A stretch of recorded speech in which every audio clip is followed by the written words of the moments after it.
I am now happy to announce that there will be no income tax payable up to income of 12 lakh rupees.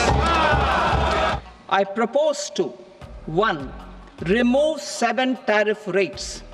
This is over and above the 7 tariff rates removed in 23-24 budget. The revised estimate of the fiscal deficit is 4.8% of the GDP. ये budget एक force multiplier है। ये budget savings को बढ़ाएगा, investment को बढ़ाएगा, consumption को बढ़ाएगा और ग्रोथ को भी तेजी से बढ़ाएगा। ये भारत सरकार का बजट है कि बिहार सरकार का बजट है? आपने बिहार के अलावा किसी और प्रदेश का नाम सुना वित्त मंत्री जी के पूरे बजट भाषण में? The infrastructure is not going for the rest of the country. It's only going towards Bihar because we all know that this year is the Bihar election. So basically, for essence, and Maharashtra has been ignored, and Tamil Nadu, there's not a single word for Tamil Nadu or for any other southern states. તો budget 2025ની રજૂઆત થઈ ગઈ છે અને આપણે જોયું કે ઘણા બધા ચેન્જીસ આવ્યા છે. કોઈ વીકેસ્ટ છે, કોઈ સ્ટ્રોંગ છે, પણ જે મેઇન એ છે કે કન્ઝમ્પશનને વધારવાનો એક પૂરો પ્રયાસ કરવામાં આવ્યો છે અને આપણે બધી જ ચર્ચા કરીશું કારણ કે આજે મિડલ ક્લાસ ઘણો બધો હેપી ફેઝમાં એમને મૂક્યો છે. એક સેન્ટિમેન્ટ્સ સુધારવાની જરૂરથી અહીંયા એક કોશિશ કરાઈ છે.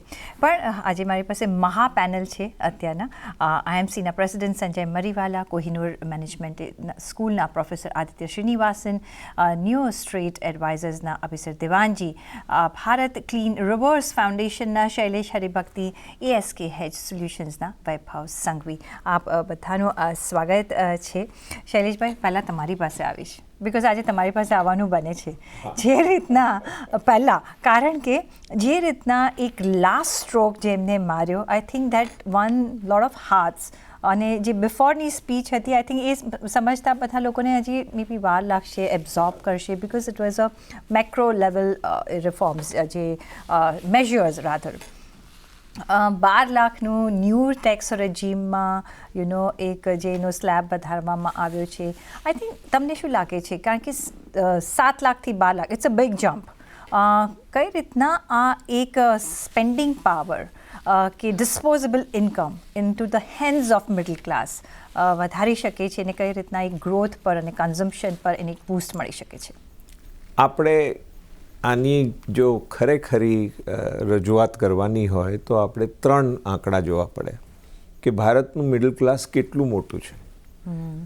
30 કરોડથી વધારે મિડલ ક્લાસ છે અને 6 કરોડ જેટલી MSME છે ભારતમાં.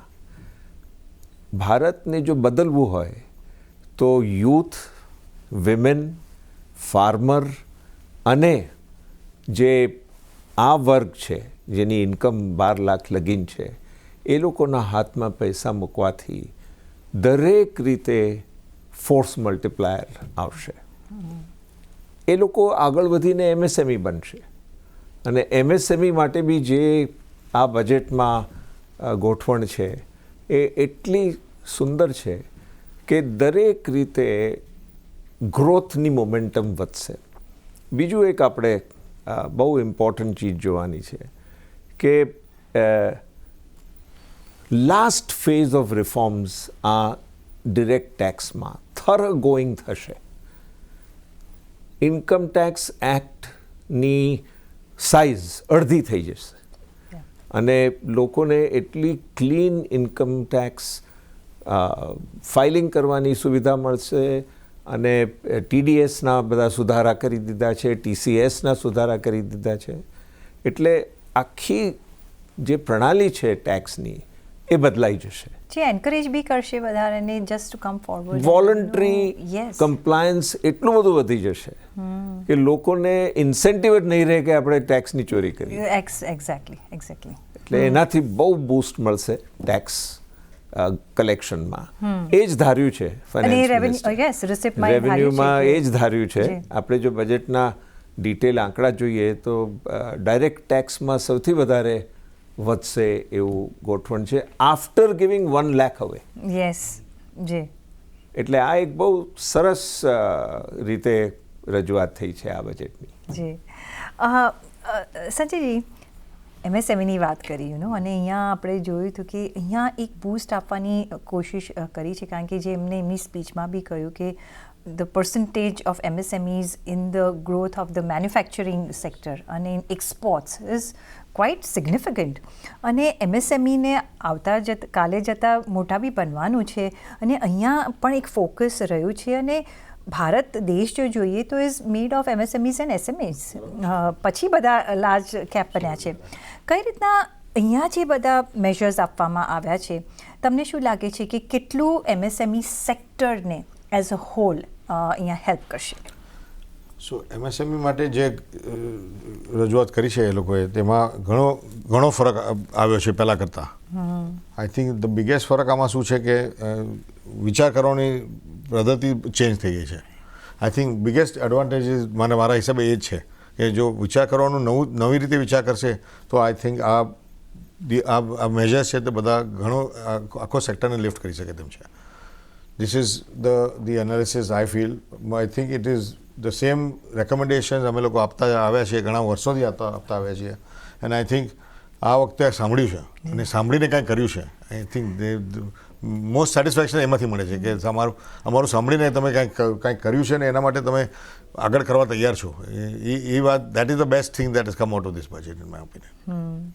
એબ્સોલ્યુટલી. અને અહીંયા એક પુશ આપશે તો આઈ થિંક જે બી MSMEsની કમ્પ્લેન્સ રહી છે, આઈ થિંક ઘણા હદે હજુ કામ કરવાનું બાકી છે. શરૂઆત છે, but it's a great beginning. આ શરૂઆત છે અને શરૂઆતથી આઈ થિંક જો ધ ડિરેક્શન ઇઝ સેટ બરાબર, તો આપણે કરવાવાળા માણસોને આપણે સમજાવી શકશું કે શું તમારે ચેન્જ કરવાની જરૂર છે. I think the government has to make sure કે ભાઈ એડમિનિસ્ટ્રેશન એમની જોડે મળીને પ્રોસિજર્સ ને સિસ્ટમ્સ કરેક્ટ કરી નાખે. એમાં જ મોસ્ટ ગડબડ તેમાં થાય છે કે ભાઈ પ્રોસિજર ને સિસ્ટમમાં બધું અટવાઈ જાય છે. એમાંથી કેમ નીકળે તે એ કરવાનું આઈ થિંક ફોકસ રાખે તો આપણું કામ MSMEનું ઘણું થઈ જશે વધારે. એબ્સોલ્યુટલી. આદિત્યજી, fiscal discipline I think this was most required અને એના પર ટકી રહ્યા છે. ઓફકોર્સ કેપેક્સનું આપણે જો ફિગર જોઈએ તો થોડું ટ્વીક કર્યું છે, પણ ઇટ વોઝ રિક્વાયર્ડ. ગ્રોથ ને કન્ઝમ્પશનને બૂસ્ટ આપ્યો છે. જગ્યા એમની પાસે ઘણી લિમિટેડ હતી આ વખતે, આપણે જાણીએ છીએ. કઈ રીતના તમે જોઈ રહ્યા છો જે પણ મેજર્સ આવ્યા છે અને જે બી પ્રોજેક્શન્સ આપ્યા હતા એના કરતાં કદાચ કેપિટલ એક્સપેન્ડિચર હજી પણ ઓછું થયું છે? નેક્સ્ટ યરના ટાર્ગેટ્સ જે આપ્યા છે more or less similar to what they had given us earlier એવા આપ્યા છે. કઈ રીતના તમે જોઈ રહ્યા છો? બિકોઝ કોઈ બી ઇકોનોમીને ગ્રો કરવા માટે આ discipline is much more required. આજનું આપણે બજેટ જોશું ને તો ઘણું પ્રોગ્રેસિવ છે. એની અંદર જસ્ટ આપણે થોડું ડેટા સમજીએ કે અત્યારે આપણે ફિસ્કલ ડેફિસિટનું એમણે કરંટ યરનું પ્રોજેક્શન જે આગળ 4.9 હતું, એકચ્યુઅલી ગયા ફેબ્રુઆરીમાં જ્યારે ઇન્ટરિમ બજેટ આવ્યું ત્યારે આપણો ફિસ્કલ ડેફિસિટ 5.1 હતો. જ્યારે જુલાઈમાં આપણે ફાઇનલ બજેટ આવ્યું ત્યારે એને 4.9 થયું, અત્યારે 4.8 છે અને આવતા વર્ષ માટે આપણે 4.4નું એક પ્રોજેક્શન કરેલું છે. એટલે સરકાર અહીંયા છે ને ફિસ્કલ ડેફિસિટને લઈને ખૂબ જ કોન્શિયસ છે કે ભાઈ ખોટા ખર્ચા નહીં થાય, પૈસા વેડફાય નહીં, and that is very much required. આગળ આપણે જોશું તો ફિસ્કલ રિસ્પોન્સિબિલિટી અને બજેટ મેનેજમેન્ટ બિલ પણ આપણે ગવર્મેન્ટે પાસ કરેલું કે જેમાં ગવર્મેન્ટ ઇઝ આન્સરેબલ ઇન પાર્લામેન્ટ કે ફિસ્કલ ડેફિસિટને કેવી રીતે કંટ્રોલ કરે. એટલે અહીંયા ચોક્કસપણે ગવર્મેન્ટે ફિસ્કલ ડેફિસિટનું બહુ સારી રીતે કેળવવાની ટ્રાય કરી છે અને થોડું ઘણું રિવેન્યુ જાય તો પણ એની સામે આપણે એક્સપેન્સ કંટ્રોલમાં રાખી અને ગ્રોથ કોમ્પ્રોમાઇઝ નથી થતો. ઓવરઓલ તમે જોશો તો આપણે જે GDP પ્રોજેક્શન ઇકોનોમિક સર્વેમાં આવ્યા કે 6.3 થી 6.8, તો એ ચોક્કસપણે કરંટ મેક્રો ઇકોનોમિક સિનારીઓમાં ઘણા આવકાર્ય છે. કારણ કે મેક્રો લેવલ પર તમે જોશો તો અત્યારે વર્લ્ડ GDP 2.5% આજુબાજુ છે, તો એની સામે આપણે જો 6.5% બી ગ્રોથ કરીએ તો ચોક્કસપણે ઘણું છે. સાહેબની જે વાત ખાલી આગળ લેતા કે આમાં જે SME સેક્ટર જે છે એમાં 6 કરોડ SME 22 કરોડ લોકોને જોબ્સ આપે છે અને 36% કોન્ટ્રીબ્યુટ કરે છે પ્રોડક્શનમાં અને 45% કોન્ટ્રીબ્યુટ કરે છે આપણે એક્સપોર્ટ્સમાં. એટલે ત્યાં જે ગવર્મેન્ટ ટ્રાય કરી રહ્યું છે ને કે SMEને કમ્પ્લીટલી સ્ટ્રોંગ બનાવવું એ ખૂબ જ વેલકમ સ્ટેપ છે, કારણ કે એ ગ્રાસરૂટ લેવલ પર જોબ્સ ક્રિએટ કરશે. પ્લસ આપણે જે આ 12 લાખની છૂટ આવી છે તો અત્યારે તમે જોશો તો જે નવો વર્ગ જોબમાં જોડાય છે, ઓફકોર્સ એની સેલરી 12 કરતાં નીચે જ હોય, તો એને છે ને સારો એવો પૈસો વાપરવા મળશે, એના હાથમાં સ્પેન્ડિંગ પાવર વધશે, તો ઓબ્વિયસ છે કે ડિમાન્ડ અને કન્ઝમ્પશન ઇકોનોમીમાં બહુ સારી રીતે વધશે અને એની ઇફેક્ટ આપણને આવતા ક્વાર્ટર્સમાં જીડીપીમાં ડેટામાં તરત તમે જોઈ શકશો કે જીડીપી ડેટા, આઈઆઈપી ડેટા આ બધો તમને ઇમ્પ્રૂવ થતો દેખાશે. દેટ ઇઝ ધ ક્લાસ કે જે સ્પેન્ડ કરશે. યસ દેખાશે. અને જેમ સરે કહ્યું કે ભાઈ 30 કરોડ મિડલ ક્લાસ ફેમિલીઝ છે આપણે ત્યાં, તો ઓબ્વિયસ છે કે એ સેગમેન્ટ બહુ જ મોટો છે અને એને પૈસા આપે એટલે દેટ મીન્સ ઓવરઓલ ઇકોનોમી તમારી ટ્રેક પર આવી જ જશે. એટલે definitely a very good start we can say. જી જરૂરથી. સાથે અભિષેર, કઈ રીતે તમે જોઈ રહ્યા છો, તમારું શું ટેક અવે રહ્યું છે આ બજેટથી? જો આપણે મેઇન ટેક અવેઝ જો સમજવા હોય, તમારા માટે કયા એવા પ્લસ પોઈન્ટ્સ રહ્યા છે અભિષેર? પ્લસ પોઈન્ટ્સ તો ઘણા રહ્યા છે. આ લોકો બધાએ હમણાં કહ્યું જી કે એસએમઈના અંદર પ્લસ પોઈન્ટ રહ્યો છે, ટેક્સેશનના અંદર પ્લસ પોઈન્ટ રહ્યો છે કે ભાઈ તમારે 12 લાખની લિમિટ કરી આપી છે તો કન્ઝમ્પશન વધશે. ઇન્ડિયામાં ફક્ત કન્ઝમ્પશન વધારવાની જરૂર નથી, સૌથી વધારે તો ઇન્ડિયામાં એમ્પ્લોયમેન્ટ ક્રિએશનની જરૂર છે. અને એમ્પ્લોયમેન્ટ ક્રિએશનના ઉપર આ બજેટમાં અમુક વસ્તુઓ સારી છે, પણ મારા હિસાબે ઘણી કમ છે. તો ફોર એક્ઝામ્પલ એમએસએમઈ માટે એ લોકોએ પેલું ફંડ કર્યું છે કે ભાઈ 25% વિલ બી ફંડેડ, પણ એમાં આ વર્ષે ખાલી 10,000 કરોડ આપ્યા છે. 10,000 કરોડમાં 25% ફંડિંગ એટલે 40,000 કરોડના બેન્કેબલ પ્રોજેક્ટ ફંડિંગ થશે. તો મારા હિસાબે ઇટ ઇઝ ટુ લેસ, ઘણું કમ છે એમએસએમઈ માટે. તો પ્રોડક્શન વધારવા માટે શું થઈ શકે છે એના અંદર કદાચ આપણે થોડા પાછળ પડ્યા છે એવું મને લાગે છે. એટલે એમાં ઘણા એસ્પેક્ટ્સને કન્સિડર કર્યા છે. ફોર એક્ઝામ્પલ આઈઆઈટીની અંદર એડિશનલ સીટ 75,000 એડિશનલ સીટ્સ આપી છે. એમાં સ્કિલિંગ આવશે, આ વર્ષમાં નહીં આવે પણ 3 થી 4 વર્ષના અંદર તમારા પાસે 75,000 ન્યૂ આઈઆઈટીયન્સ એન્જિનિયર ઊભા કરવાની શક્યતા છે. એ ઘણી સારી વસ્તુ છે કે ઇન ધ ફ્યુચર એમાં ડિમાન્ડમાં આવશે. એમએસએમઈની લિમિટ્સ વધારવી છે, એ બી સારી વાત છે મારા હિસાબે કે ભાઈ વધારે ને વધારે જેમ એમએસએમઈની લિમિટ વધારવાનો મતલબ એ છે એવું નહીં કે વધારે એમએસએમઈને કવર કરે, પણ એવું કરે કે એમએસએમઈ કન્સોલિડેટ થઈને મોટા થાય. પ્રોબ્લેમ શું થયો છે આપણે એમએસએમઈમાં કે લોઅર લિમિટ્સમાં હતી તો ઘણા લોકો એમએસએમઈની એ લિમિટના અંદર જ કામ કરતા હતા તાકે એ લોકોને ગવર્મેન્ટના બેનિફિટ્સ મળી શકે.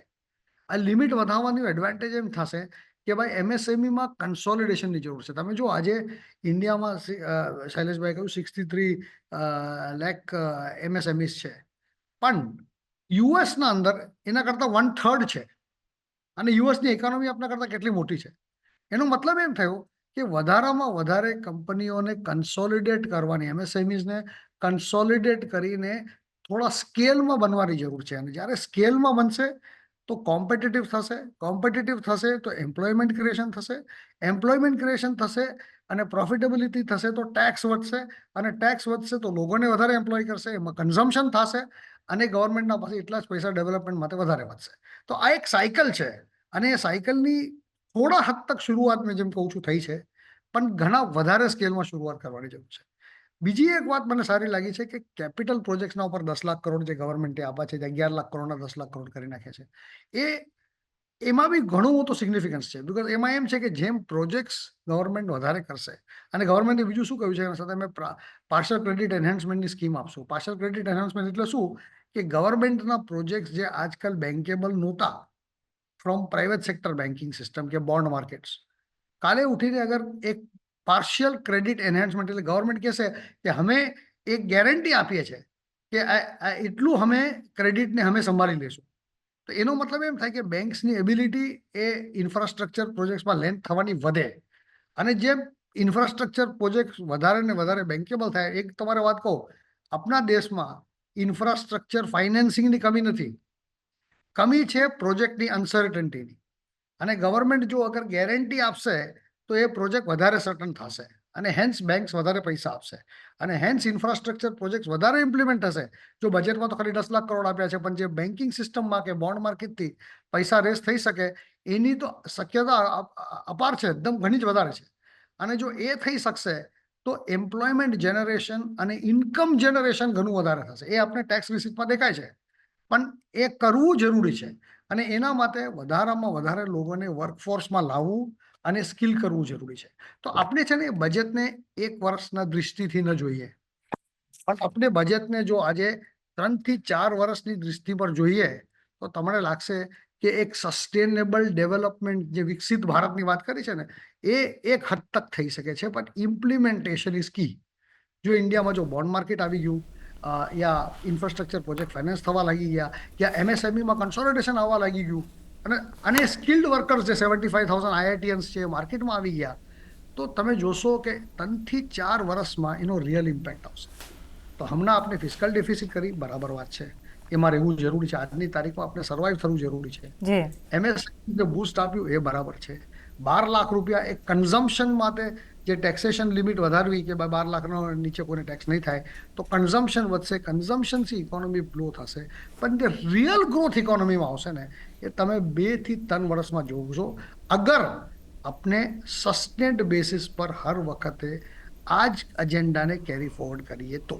એબ્સોલ્યુટલી. અને આઈ થિંક દે નો, એ લોકોને રોડમેપ ખબર છે, કારણ કે ઇકોનોમિક સર્વેમાં પણ એમને કહ્યું છે કે એક સસ્ટેનેબિલિટી રાખવી પડશે તો જ આપણે આપણા એમ્બિશન્સ છે કે આપણા ગોલ્સ છે કે આપણું ડ્રીમ છે એ જે ડેવલપ્ડ કન્ટ્રીનું એ તરફ પહોંચી શકીશું.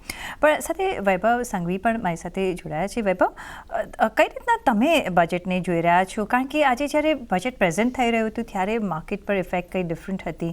આઈ થિંક એ પણ ગ્રાસ્પ કરશે અને આપણને આગલા દિવસોમાં ખબર પડશે. પણ તમે કઈ રીતના જોયું બજેટને? સી, આઈ થિંક બજેટના પહેલા આપણે માર્જિનલ રેલી જોઈ હતી in terms of the expectations. while expectations across the board thata, what has come eventually is actually I would say path breaking or a probably a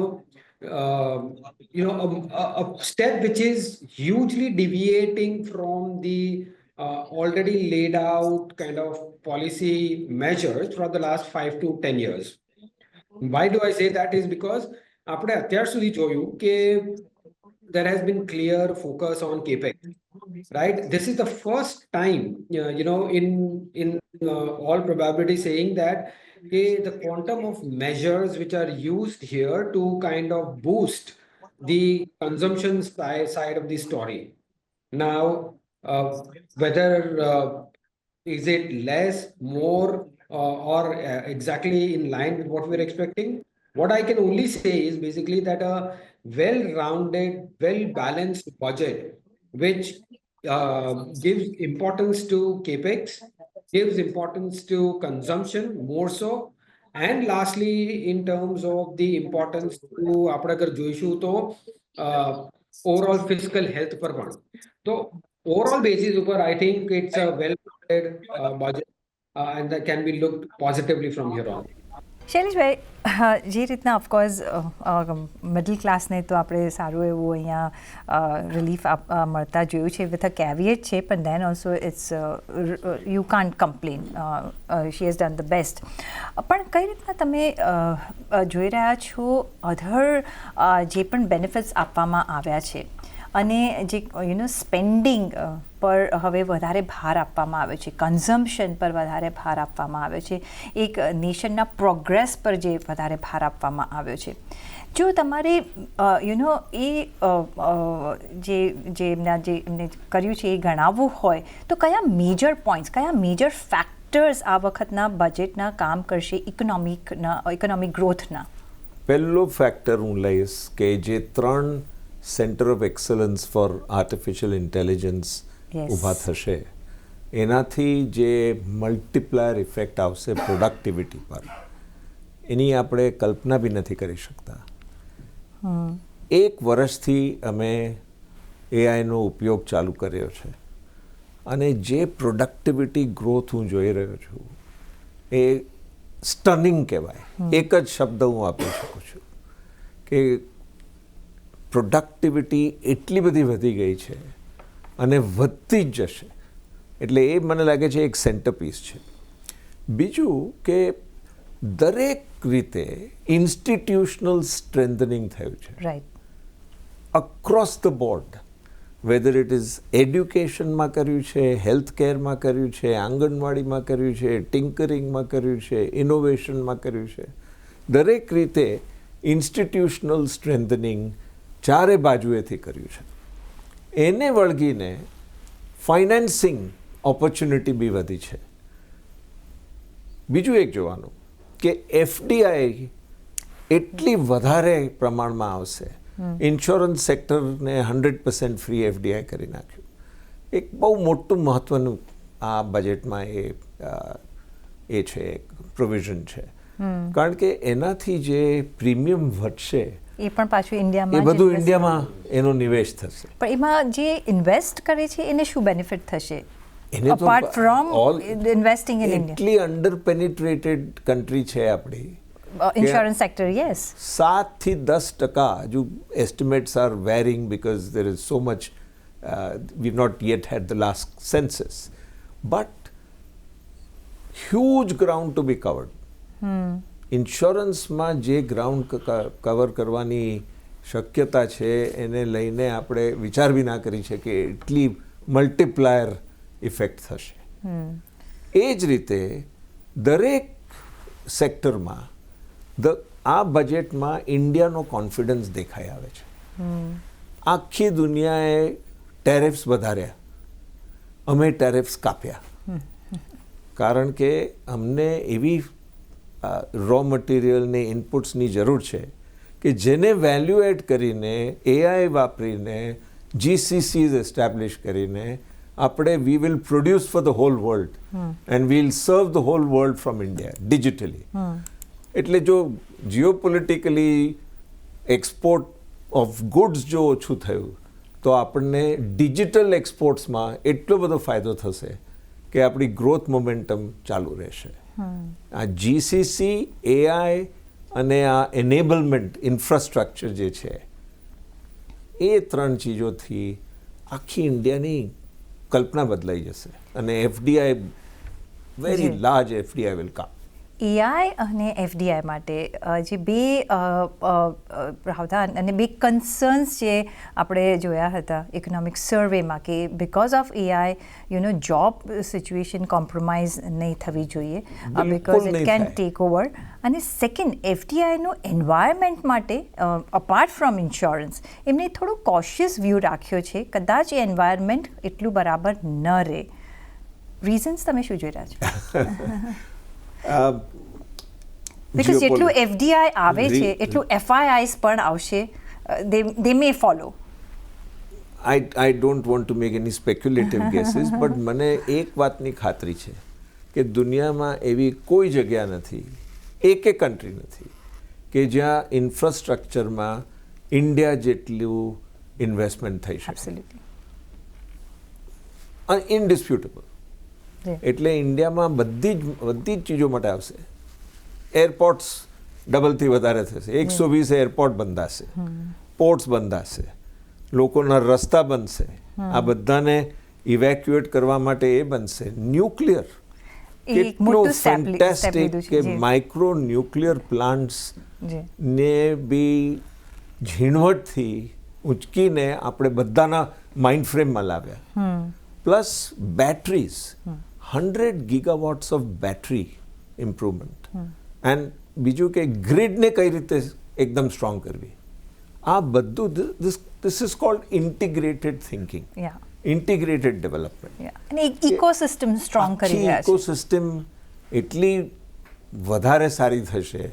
power મળશે તમને, raw material સસ્તા ભાવે મળશે, finance મળશે, institutional support મળશે, લોક મળશે, best quality people મળશે. Then it's up to you. Yes. All the forces are released. Yes, absolutely.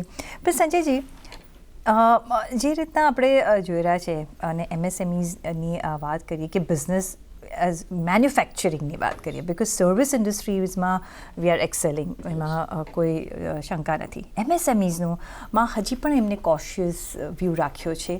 ઓલ્ધો અહીંયા આપણે ઘણા બધા મેન્યુફેક્ચરિંગ યુનિટ્સ સેટ થતા જોયા છે, ઘણા બધા મેક ઇન ઇન્ડિયાના અંતર્ગત પણ અહીંયા આવ્યા છે. અને આ જે એક સેક્ટર છે એ જો ફ્લરિશ થાય તો અહીંયા we can do the boom thing what China is doing. But China જે આપણે પીએલઆઈ સ્કીમ્સ ઘણી બધી આવતા જોઈ, તમને લાગે છે કે આપણે એક પ્રોપર એડવાન્ટેજ લઈ શક્યા છે? Because China is now coming up અને દે વર ધ માસ્ટર્સ, એવું નથી આપણે ગણીએ છીએ. પણ આપણે જો ઇમર્જિંગ માર્કેટમાં આપણે કોમ્પિટિશન પોઈન્ટ ઓફ વ્યૂ જોવું હોય તો તમે મેન્યુફેક્ચરિંગ એઝ અ સેક્ટરને ક્યાં જુઓ છો અને એના માટે શું પ્રાવધાન કરવામાં આવ્યા છે? જે તમે કહ્યું કે ઘણા બધા હવે MSMEs માટે કામકાજ કરવામાં આવી રહ્યું છે. તમે જુઓ તો જે અભિનંદને જે પ્રમાણે કીધું તે પ્રમાણે what is the way this will benefit the whole economy is what we need to understand. And as you said about the ecosystem, આ જે આખી ઇકોસિસ્ટમ તૈયાર કરી છે. હવે તમે જુઓ MSME ને not only release of credit ને benefits in terms of growing આપી છે, પણ they have also created the NCLT ની રેગ્યુલેશન કે ભાઈ mergers will become easier and faster and quicker. What is the purpose of that? It is to make the scale bigger. You buy two companies, merge them together and make the scale bigger. So I think this is being encouraged, and that is the whole idea. Any પાછળ I think that our MSMEs have to grow.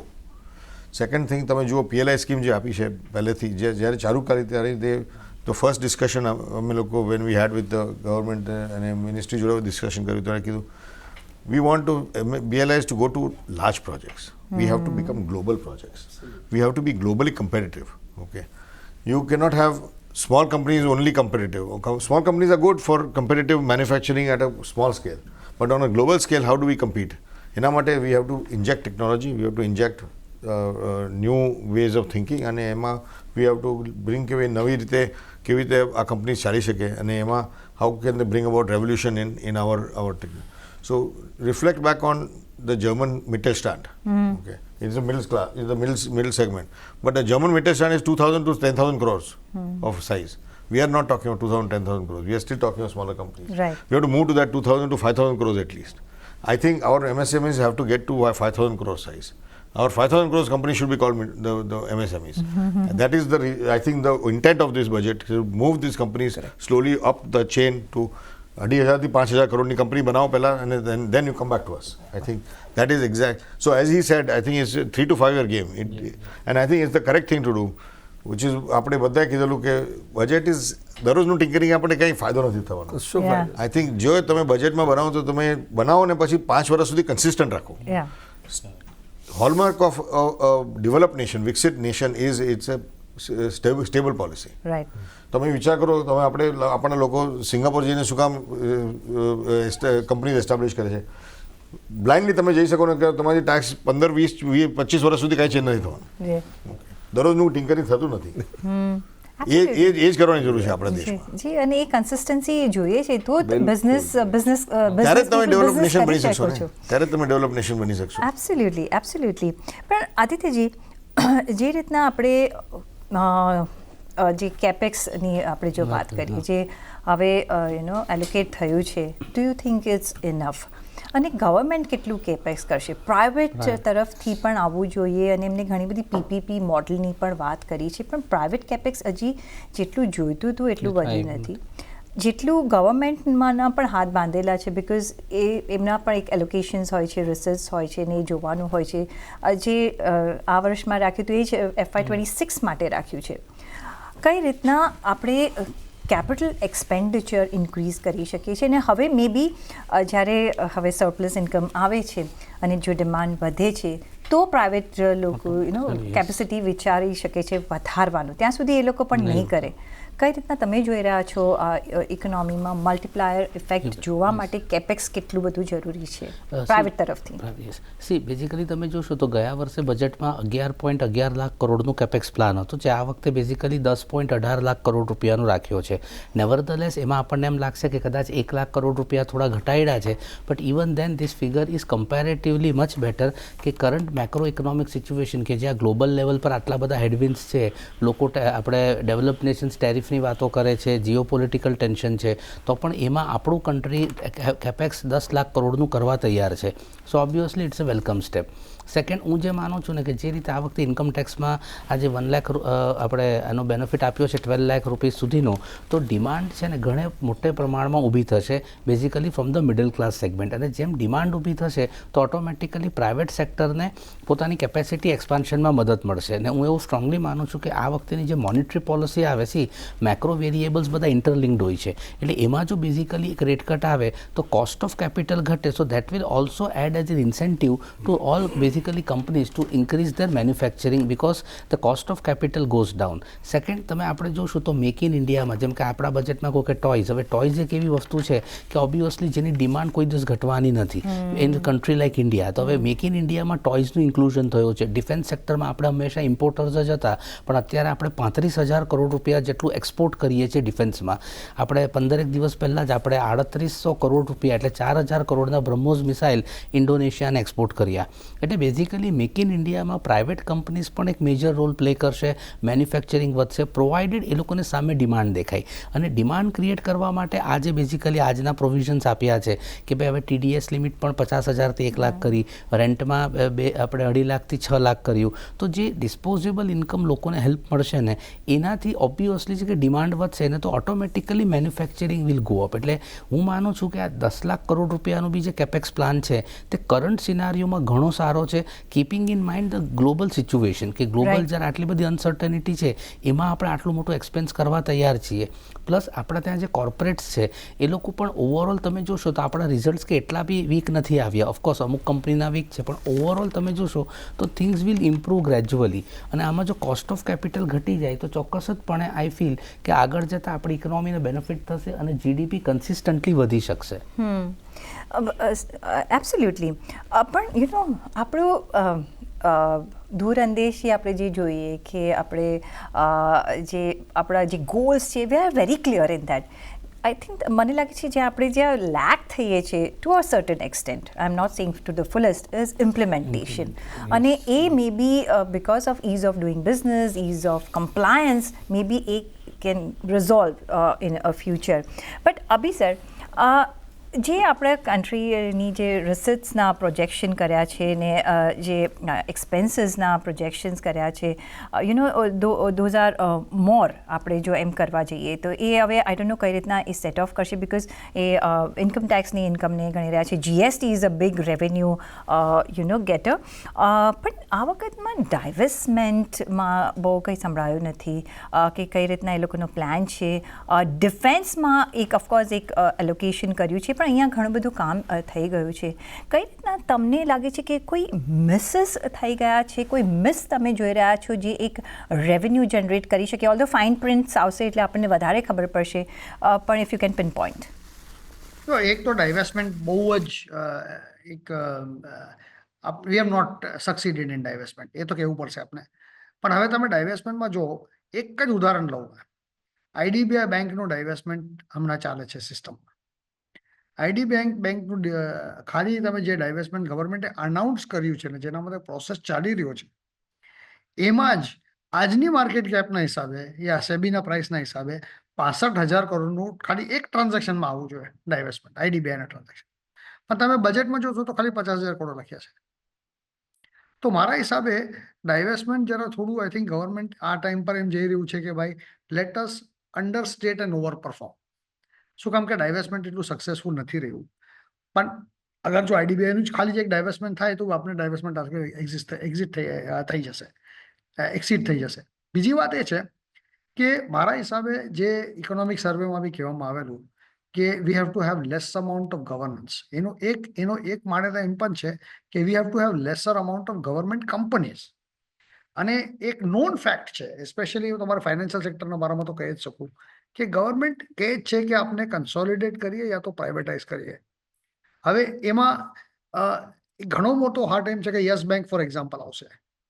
Yes બેંકમાં ગવર્મેન્ટનું direct share holding નથી, બજેટનું direct share holding નથી, પણ તમે એનામાંથી જે resources generate થશે for government sector banks, KLIC, એ ઘણું મોટો છે. અને મારા હિસાબે એક ડાયવેસ્ટમેન્ટનો એક રૂખ જોવાનું એમ છે કે ગવર્મેન્ટની પોકેટમાં કેટલા પૈસા આવશે અને બજેટ કેટલું બેલેન્સ થશે. અને બીજું એટલું છે કે ગવર્મેન્ટ એન્ટરપ્રાઇઝ પાસે કેટલા રિસોર્સિસ આવશે અને એ રિસોર્સિસનો યુઝ કેમ થશે, એ બહુ મોટી વાત છે.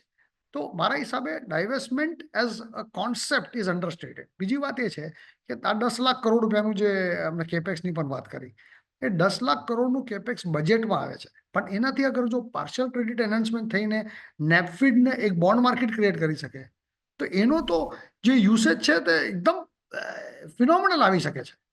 ઇન્ડિયાને આજે ઇન્ફ્રાસ્ટ્રક્ચરમાં, અને શૈલેષભાઈએ પણ કહ્યું કે ભાઈ ઇન્ફ્રાસ્ટ્રક્ચરનું તો એટલું અનપ્રેસિડેન્ટેડ ગ્રોથ થશે ઇન્ડિયામાં, થવું જ જોઈએ.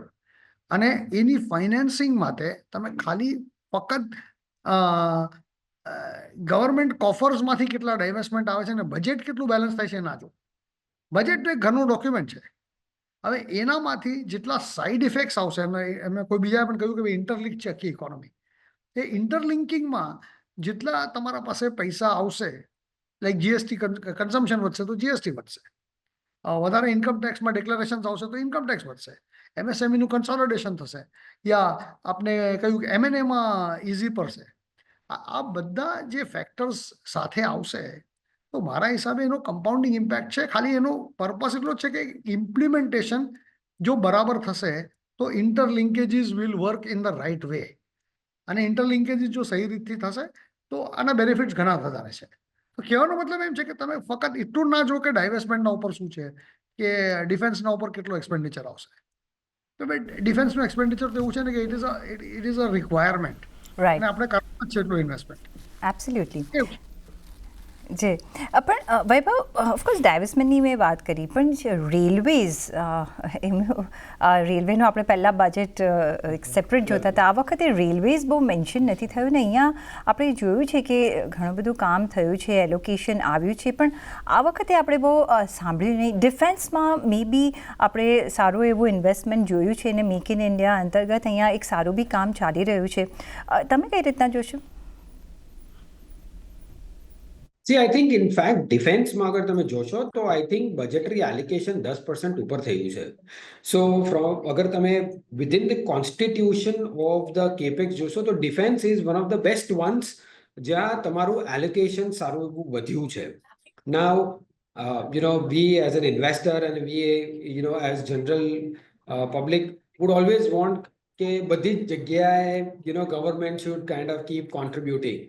But at the end of it, આપણે પણ સમજવું જોઈએ કે the sources of revenue are limited in that sense, અને they cannot be very aggressive in terms of the revenue. એટલે હું જઈને ફૂલ ટેક્સિંગ કરું, રેવન્યુ રેઝ કરું અને પછી એને હું ડિપ્લોય કરું, it is counterintuitive in that sense. So I think that delicate balance જે આપણે અગર તમે જોઈશો તો ટેક્સને બેલેન્સ કર્યું છે, સ્પેન્ડિંગને બેલેન્સ કર્યું છે.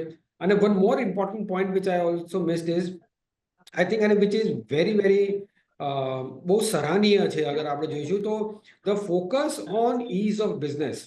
હરેક એરિયામાં તમે સ્ટેપ્સ અને મેજર્સ જોયા છે જ્યાં ease of business ને એ બહુ જ સારી અહેમિયત આપી છે બધી જગ્યાએથી. તો મને લાગે છે કે I think this is step in the right direction. જો કે ઘણું હજુ કરવાની જરૂર છે, but I think this is a very good welcome focus from an ease of business perspective. આપણે શૈલેષભાઈ ડાયવેસ્ટમેન્ટની વાત એવરી બજેટમાં આપણે જોતા હોઈએ છીએ, પછી ઇન્ટરિમ બજેટ હોય એમાં બી આપણે વાત કરી છે કે Y they can't meet the target. શું એવા તમને લાગે છે કે પ્રોબ્લેમ્સ થઈ જાય છે કે they can't meet because it's a big avenue આપણી પાસે? આપણે આ શબ્દને વાપરવાનો બંધ કરવો જોઈએ. જો કે એસેટ મોનેટાઇઝેશન કર્યું છે, that is the key. And if you આ વખતના બજેટમાં શું કીધું છે કે દરેક સ્ટેટ લેવલ પર ઇન્સેન્ટિવ આપશે asset monetisation.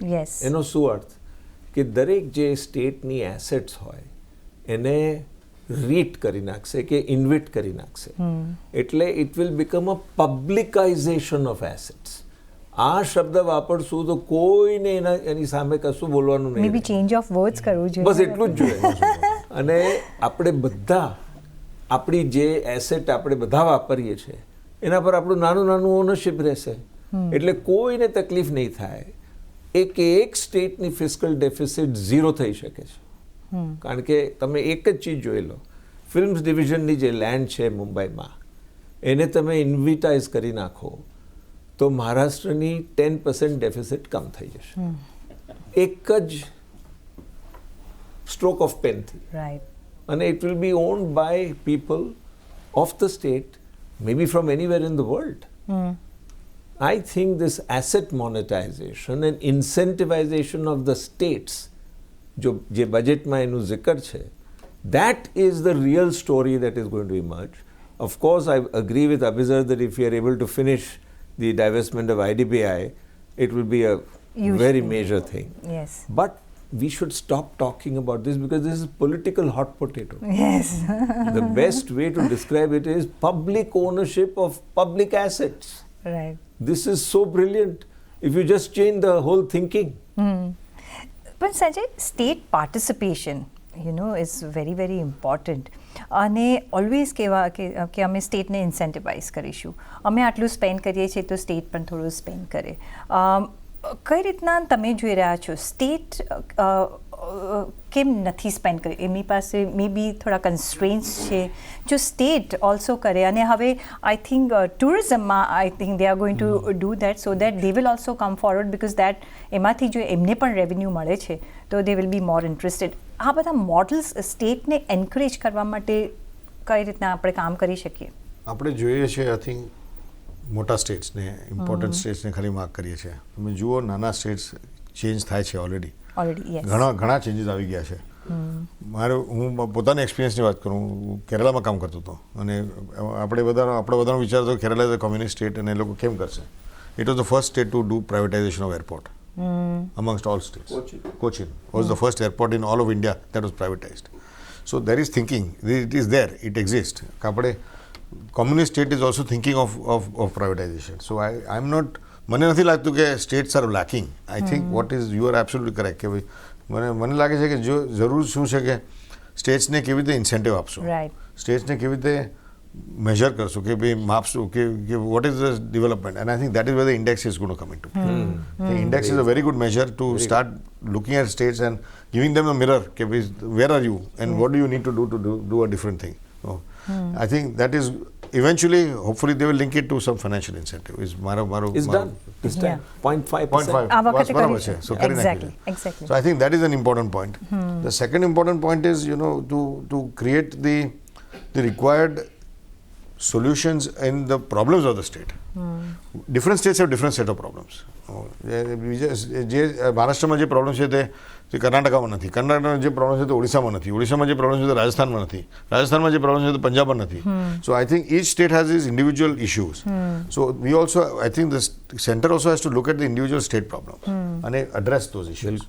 This is extremely important, and I believe that should come through the process of looking at the agriculture schemes, which is going to be a significant game changer at the rural level, because the agriculture schemes that they have talked about are very, very important long-term initiatives in my opinion. Take for example the germplasm bank. Okay, now this is something we've been talking to them. I am in agriculture as well. અને ઘણા વખતથી અમે લોકો 4 વર્ષથી અમે લોકો કહીએ છીએ કે તમે કંઈક બનાવો એના માટે. We don't want you to give us, મફતમાં કંઈ નથી આપવું, તમે જે કરી શકો તે બનાવો ને પછી અમે લોકો આગળ લઈ જઈશું industry. These are the things you need. But એગ્રીકલ્ચરની વાત કરીએ છીએ આદિત્યજી, ત્યારે વેર હાઉસિંગ ફેસિલિટીઝ ફાર્મર્સને જોઈએ છે. ફાર્મર્સ આપણું ફાર્મિંગ નેશન છે, એગ્રીકલ્ચર નેશન છે, that is our strength, right? અને અહીંયા પણ એવરી ટાઈમ ફાર્મર્સ માટે આવે છે. આ વખતે પણ 30-40% આપણે ફાર્મર્સનું આપણે જોયું છે. ફાર્મર જો ખુશ હશે અને ત્યાંથી જો એક બેઝ લેવલથી જો એક સ્ટ્રીમ લાઇન કરીને આપે તો દે આર ઓલ્સો હેપી. અને જે આપણે પ્રાઇસીસ ને બધું જોઈ રહ્યું છે અને મેક ઇન ઇન્ડિયા તો નહીં પણ જે આત્મનિર્ભરતા ફોર તુવર દાળ, ઉડદ દાળ ને બધીની વાત કરી છે, because that is the staple food of India. કઈ રીતના તમે આ જોઈ રહ્યા છો? ઓફકોર્સ જલની જે એમને એક્સટેન્ડ કરી છે scheme, because water is very necessary four rural areas and everything. આ બધા જ પ્રાવધાન કઈ રીતના તમે જોઈ રહ્યા છો? Because this is a base root level. Basically આપણે એગ્રીકલ્ચર સેક્ટરની વાત કરીએ ને તો આજે પણ ઇન્ડિયામાં 52% of our population is directly or indirectly dependent on agriculture for livelihood. Number 1. Second, આપણે જો 8 થી 9% જીડીપી ગ્રોથ કરવું હોય તો agriculture sector has to grow at 4%+. And it can play a big role. It will always play a big role, કારણ કે આજે પણ આપણે તો 70% પોપ્યુલેશન ગામડાઓમાં રહે છે, એટલે બેઝિકલી ત્યાં મેઇન એક્ટિવિટી એગ્રીકલ્ચર જ છે. એટલે એગ્રીકલ્ચર સેક્ટરને જો બેઝિકલી ગ્રાસરૂટ લેવલ પર જે ગવર્મેન્ટ સપોર્ટ આપી રહી છે, પણ એમાં પણ તમને ફ્રેન્કલી કહીશ ને તો આપણે મોન્સૂન પણ હજુ બી ઘણા બધા ડિપેન્ડન્ટ છીએ. એટલે જો ઇરિગેશન ફેસિલિટીઝ નાના ફાર્મર સુધી પહોંચે, આપણા ત્યાં એક મેજર પ્રોબ્લેમ શું છે કે 90% ફાર્મર્સની પર hectare holding less than 1 hectare છે. એટલે હોલ્ડિંગ નાની છે, એટલે શું થાય છે કે એ મોડર્ન ટેકનોલોજી ઇમ્પ્લિમેન્ટ નથી કરી શકતા. પણ climate changes also I think એક થોડુંક બિગ ઇશ્યુ છે આપણા તમે ક્લાઇમેટ ચેન્જનું બી જોશો. આ વખતે પણ લાસ્ટ ટાઈમ શું હતું કે વરસાદ અતિશય પ્રમાણમાં પડ્યો, but it was not equally distributed. એટલે ઓવરઓલ તમે જો તો ઘણી જગ્યા શું થયું કે ભાઈ પાકને નુકસાન વધારે થયું ફાયદા કરતા. એટલે આ બધામાં warehousing will play a critical role, કે ભાઈ વેરહાઉસિંગ ફેસિલિટી પ્રોપર હોય અને ફાર્મર એને એક્સેસ કરી શકે તો બેઝિકલી એગ્રીકલ્ચર સેક્ટરને ગ્રાસરૂટ લેવલથી મદદ મળે. અને એગ્રીકલ્ચર સેક્ટર ગ્રો કરે એના વગર જીડીપી વધવાનો શક્ય જ નથી. એટલે કે જીડીપીમાં આજે પણ તમે જોશો તો આપણે 14% એગ્રીકલ્ચર સ્ટેટિસ્ટિકલી ભલે સૌથી ઓછું હોય, મેન્યુફેક્ચરિંગ 15 છે ને સર્વિસ 70% છે, બટ આપણે રિવર્સ જોઈએ તો 52% population is still dependent on agriculture. એટલે without basically farmers getting prosperous it cannot happen. એ પેલી અનફોર્ચ્યુનેટ કે સરકારે 3 ઇમ્પોર્ટન્ટ ફાર્મ બિલ પાસ કરેલા ને પછી પાછા લેવા પડ્યા. Otherwise that could be a game changer કે they could sell their produce anywhere in India. True. જે બીજું અભિસર, હેલ્થ, ટુરિઝમ, જે ઇકોનોમિક સર્વેમાં પણ કહેવામાં આવ્યું હતું ને એ જ રીતે આપણે થોડા અહીંયા ચેન્જીસ જોઈ રહ્યા છે. 50 new airports connecting tier 2, tier 3 with the airport so that everybody can enjoy અને ટ્રાવેલ ટાઈમ તમારો એમનો ઓછો થઈ જાય. અને ઘણા બધા હજી એટલા બધા ક્લાસ ઓફ પીપલ છે જેમને હજી પ્લેનમાં બેસ્યા નથી. આઈ think they are also taking advantage કે ઓકે અમારા શહેરમાં એક એરપોર્ટ છે. ટુરિઝમ એક મોટું એક રેવન્યુ આપણને આપી શકે છે, જોબ ક્રિએશન કરી શકે છે. Ayodhya is the biggest example. જો રિસન્ટ એક્ઝામ્પલની વાત કરીએ તો અહીંયા પણ એક બિલ્ડઅપ કરવાની કોશિશ કરી રહ્યા છે, બિકોઝ એ પણ એક જોબ ક્રિએશન કરી શકે. હોટેલ્સ આવશે, રેસ્ટોરન્ટ્સ આવશે, બધા જશે. કઈ રીતના તમે આ બધા પ્રાવધાનને જોઈ રહ્યા છો? બિકોઝ અહીંયા પણ એક સ્ટેપ બાય સ્ટેપ બિલ્ડ કરવાની આપણે એક પ્રોસેસ જોઈ રહ્યા છે. અભિષેક. નહીં, બિલકુલ. તો મારા હિસાબે પહેલી વાત તો એક છે ને, બજેટનો એક મોટો કન્સ્ટ્રેન્ટ એ છે કે it is only a budget. ને અમારામાંથી જેટલા લોકો CFOs સાથે ઇન્ટરેક્ટ કરવું છે, જોયું છે કે CFO શું કરી શકે કે ખાલી એક એલોકેશન કરી શકે અને એનું મોનિટરિંગ કરી શકે. રાઈટ.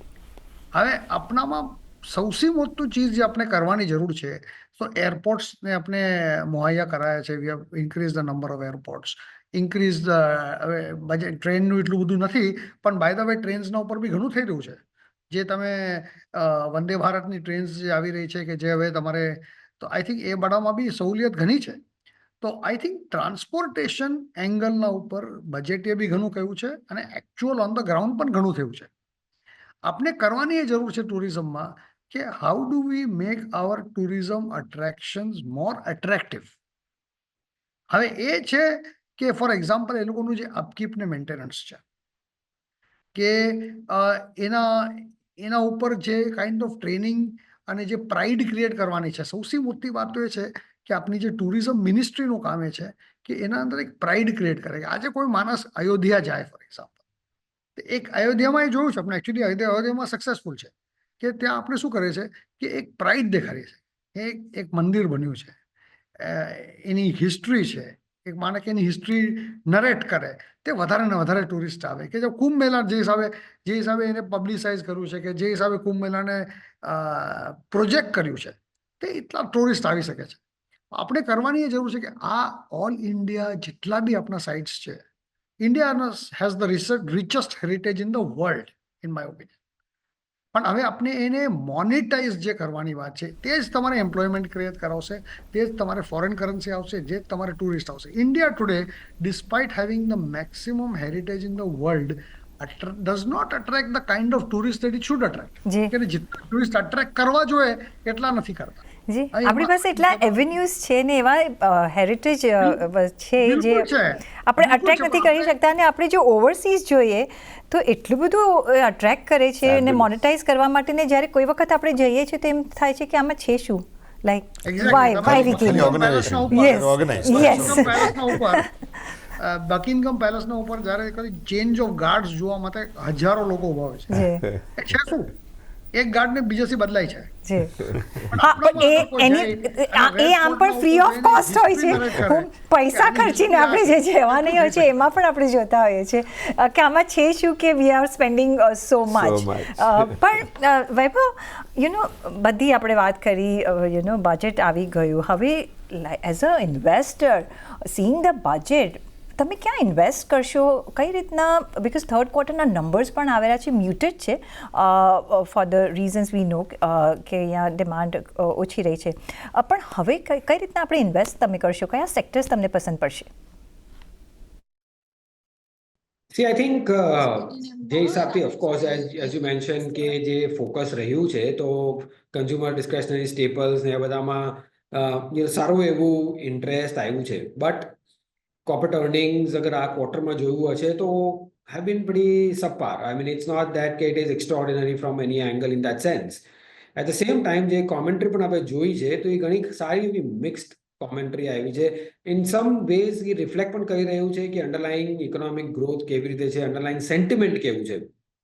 ઓફકોર્સ આ જે મેજર્સ કર્યા છે એનાથી ડેફિનેટલી એક સેન્ટિમેન્ટ ઇમ્પ્રુવમેન્ટની શક્યતા છે. પણ I think time will tail how much kind of it is getting, or seeped into the whole system. So from a market standpoint, અગર તમે જોશો તો large cap valuations થોડાક better થયા છે. But importantly, I think from an overall environment, જે FPI પૈસા ઇન્ડિયામાંથી કે કન્ટિન્યુઅસલી જઈ રહ્યા છે, I think એ બધા મેજર્સની પણ જરૂર છે જ્યાં we can get back foreign investments into India. આપણે એવું ના કહી શકીએ કે ખાલી કે ડોમેસ્ટિક ઇન્વેસ્ટર્સ જ ખાલી આપણી માટે બહુ ઇનફ છે. India is a capital starved economy, અને જ્યારે આપણને ગ્રોથની જરૂરિયાત છે, કેપિટલની જરૂરિયાત છે, I think one has to be very objective and practical અને attract all sources of capital જેથી કરીને આપણું જીડીપી ગ્રોથ વધી શકે છે. એબ્સોલ્યુટલી. તો આપણે જીડીપી માટે અને ઓફકોર્સ માર્કેટ્સ માટે આપણે આઈ થિંક બજેટ ઘણું બધું કામ કરશે. આગલા દિવસોમાં આપણે એવું જ એક્સપેક્ટ કરીએ. અને જે પણ આ વખતના બજેટમાં જે બી પાયો મજબૂત કરવાના જે મેજર્સ લેવામાં આવ્યા છે, આઈ થિંક ફ્યુચરમાં આપણને ડેફિનેટલી પે ઓફ કરશે. તો એટલે એ જ હોપ આપણે રાખીશું. પણ ફોર નાવ શૈલેષભાઈ, સંજયભાઈ, આદિત્યજી, અવિસર, વૈભવ, ઘણો આભાર તમારો અમારી સાથે આ મહાપેનલમાં આ ઇમ્પોર્ટન્ટ દિવસે જોડાવા બદલ અને બજેટને ડીકોડ કરવા માટે. એ સાથે જ મને આપશો રજા. જોડાયેલા રહેજો CNBC વિચાર સાથે. નમસ્કાર.